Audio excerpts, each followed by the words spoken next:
Meron akong magluba dito. So, ibubuhos natin siya.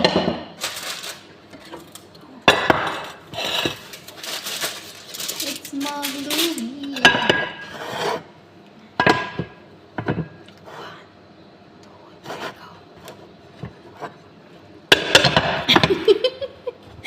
Baka maging cake siya. Zira, uy.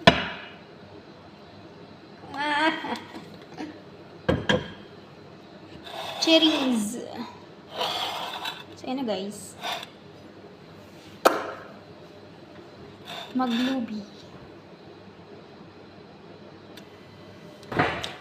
So, yan na guys. Ang ating magluba.